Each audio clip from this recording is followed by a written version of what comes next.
Bom pessoal, continuando o tutorial, agora nós vamos criar as nossas entidades. Para isso vamos criar um novo projeto, vamos sair da perspectiva do Hibernate, colocar no do Java e criar as nossas entidades. Então estamos criando um novo pacote, onde nós vamos colocar todas as nossas entidades. Então vamos colocar aqui Category Entity, que é a nossa entidade de categoria, que vai mapear com a tabela de categoria, e Reproduct Entity, que vai mapear com a tabela de produto. Bom, agora nós vamos fazer mapeamento, então agora nós vamos colocar algumas anotações aqui para representar a nossa entidade relacionada ao nosso banco. Então aqui a gente coloca int, falando que essa classe é uma entidade. Aqui nós vamos colocar também table, que nós vamos falar... uma coisa importante. Existem essas anotações que a gente segue o padrão de JPA, tanto pela biblioteca JPA, quanto também do Hibernate. A gente consegue ter essas duas anotações. É importante lembrar que a gente vai sempre usar essa anotação específica da JPA e não a do Hibernate. Agora nós vamos especificar o nome da nossa tabela. Então lá no banco a nossa tabela vai chamar TB Product. Bom, com isso nós estamos falando, nós colocamos essa classe como uma entidade e essa entidade vai estar relacionada com uma tabela chamada TB Product. Se eu não colocar esse nome, esse table, e definir o nome, o que vai acontecer? Lá no banco vai ir exatamente o nome da minha classe. Então não é interessante. Da mesma forma que não é interessante eu deixar a minha entidade com o nome da tabela. Então lá no banco, o correto é a gente adotar um padrão e aqui no código a gente adotar outro padrão, que são conceitos separados. Um é que é o banco e outro que são as nossas entidades. Então por isso que é importante a gente separar bem isso. Então aqui a gente vai criar agora os nossos campos, que fazem mapeamento com campos na tabela.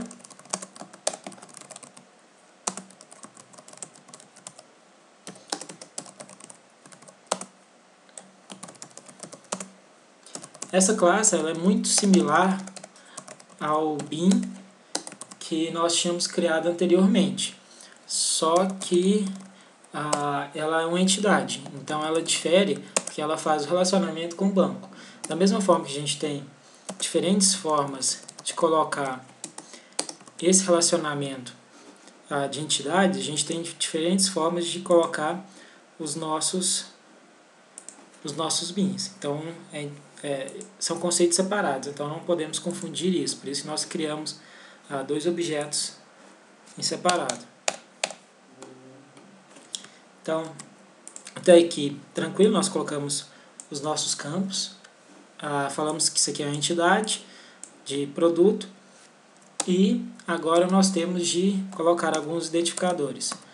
Esse ID que corresponde, falando que isso aqui é o ID, que é uma chave, nossa chave primária, e que esse valor de ID ele é gerado automaticamente. Então isso aqui corresponde, falando que ela é o ID, a chave primária da tabela, do tipo ID, e isso aqui infere que esse valor vai ser autoincremental. Cada vez que a gente adiciona um novo valor, insere um novo registro, vai vir com um novo valor. Então ele já é gerado automático. E aqui a gente vai falar o quê? Que esse campo aqui, ele é uma relação de muitos para um. Então aqui a gente tem uma categoria, né? Então cada produto está relacionado a uma categoria, mas uma categoria está relacionado a vários produtos. Então, por isso que a gente coloca essa anotação, para representar que esse campo aqui é um relacionamento de outra entidade. E é importante lembrar que essa outra classe aqui, ela também tem de ser uma entidade. Então, na parte da entidade de produto, nós finalizamos, né, a nossa entidade. Feito isso, nós partimos para a próxima entidade, que é muito similar à outra, TB Category.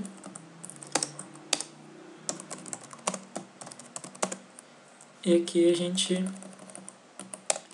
vai declarar os nossos campos, que eu já vou colocar a identificação, que é muito similar à nossa outra entidade, que é de categoria.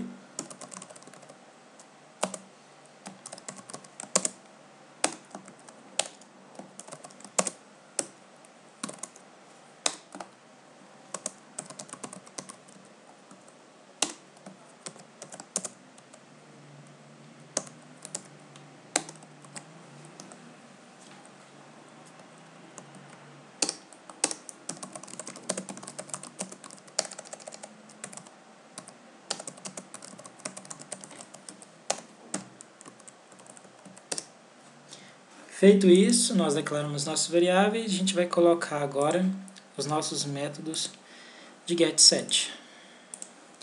Bom, feito isso, nós terminamos nossa classe. Então, agora tem uma outra parte que é importante citar, que é que aqui a gente tem vários produtos que estão relacionados a uma categoria.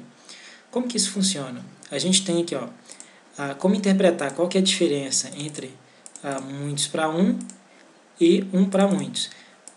Eu vou olhar aqui, a minha categoria, a entidade de categoria, ela está relacionada, né, com muitos produtos, ou seja, uma categoria para muitos produtos. E aqui a gente tem o contrário, né, um produto, né, ou bem dizendo, muitos produtos estão relacionados com uma categoria. Então vocês podem sempre usar essa notação. Então são muitos produtos para uma categoria, muitos para um. E aqui o inverso, um para muitos. A gente também tem outras notações, que depois vocês podem buscar mais informações, igual muitos para muitos, que ele já abstrai para a gente toda a relação. Então aqui a gente já tem as nossas entidades.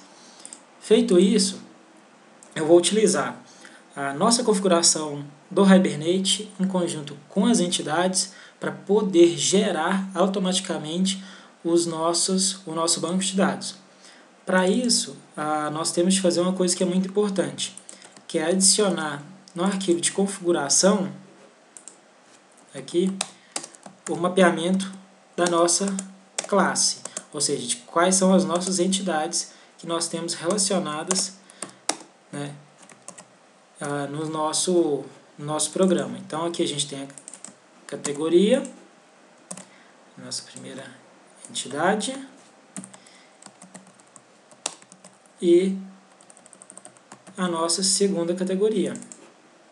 Desculpa, a nossa segunda entidade, que é de produto. Bom, feito isso, nós temos o nosso mapeamento. O próximo passo, nós vamos utilizar uma função para criar o nosso banco. Para isso, eu vou utilizar um teste unitário. Lembrando qual que é a ideia de teste unitário? A gente vai colocar um teste unitário para gerar o nosso banco, e toda vez que a gente precisar gerar o banco ou deletar o banco, a gente vai utilizar esse teste unitário. Essa não é uma prática muito boa, no seguinte sentido, é achar um teste unitário para fazer essa tarefa para a gente. Porque a ideia do teste unitário não é simplesmente para isso, é para que ele teste o sistema. Então eu não vou usar, por exemplo, a política de rollback para quando criar o banco desfazer, para testar simplesmente se a função de teste funciona ou não. Então eu vou utilizar ela para criar o nosso banco. Nesse momento, acho que em algumas aplicações a gente pode utilizar essa estratégia, mas em geral o JUnit ele é bem mais amplo que isso. Então vamos criar aqui, a gente vai criar agora um pacote de teste, base.teste,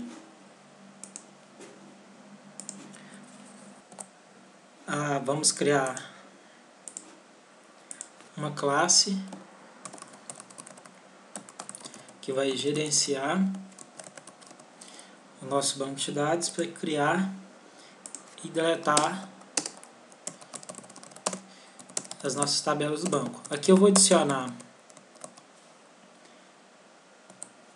a biblioteca do Log4j.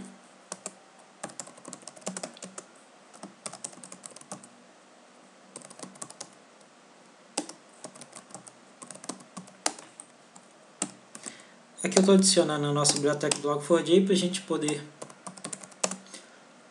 logar informações da nossa aplicação.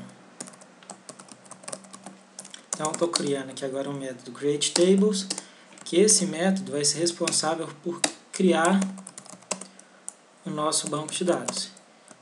E o outro, que vai ser dropTables, que vai ser responsável por deletar o nosso banco de dados.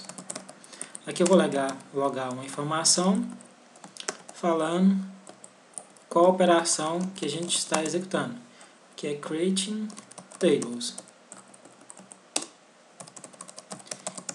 E aqui a gente vai colocar falando que a gente está deletando as nossas tabelas. Feito isso, agora a gente vai utilizar essa classe chamada de configuration. Importante, a gente vai usar justamente a do Hibernate para poder fazer para criar o nosso banco. Esse configuration, o que ele vai fazer? Ele vai pegar aquele arquivo de configuração, que é esse justamente aqui que nós configuramos, né, esse arquivo, para fazer todo o trabalho sobre o nosso banco. Ele utiliza aquela configuração que está na raiz do nosso projeto. Lembrando, se a gente vai rodar esse aplicativo, o Hibernate tem sempre ficar na raiz do source, porque é assim que ele identifica. A gente até pode passar aqui, ó, ele como parâmetro, passando o caminho e qual que é o arquivo, mas é sempre recomendado colocar ele nesse lugar específico dentro do SRC. Agora a gente vai pegar esse esquema export para poder criar o nosso banco. Aqui a gente tem dois valores. Se a gente vai querer que isso aqui vá para o banco ou não. Por padrão a gente sempre coloca true e true. Vocês podem buscar mais informações depois sobre esse método, mas em geral a gente sempre coloca ele com o valor true, que é simplesmente falando que a gente vai executar realmente a operação dentro do banco. E aqui a gente pode copiar esse método e fazer basicamente a mesma coisa para o drop. A única diferença realmente que nós temos, que em vez de create, a gente tem o drop. Feito isso, tem uma coisa muito importante que a gente tem de falar, é que isso aqui é um teste unitário. Então, o que é o teste unitário? Ele vai executar apenas esse método e esse método. O interessante é que a gente execute só esse método e não execute esse. Se a gente quiser, a gente pode simplesmente comentar aqui e pedir para executar tudo. Na hora que eu peço para executar, ele vai executar todos os métodos, esse e esse, em sequência. Só que como eu quero rodar apenas criar o banco, eu vou simplesmente pegar ele e pedir para rodar ele com o teste unitário. Então ele rodou, né, e criou a nossa tabela. E a gente pode ver ela aqui no banco, a gente dando refresh. Então aqui a gente criou a nossa tabela. E rodando esse outro método, a gente deletou a nossa tabela. Então a gente dá um refresh e deletou todas as nossas tabelas. Então esse vídeo a gente finaliza essa parte de deletar as tabelas e passamos para o próximo tópico.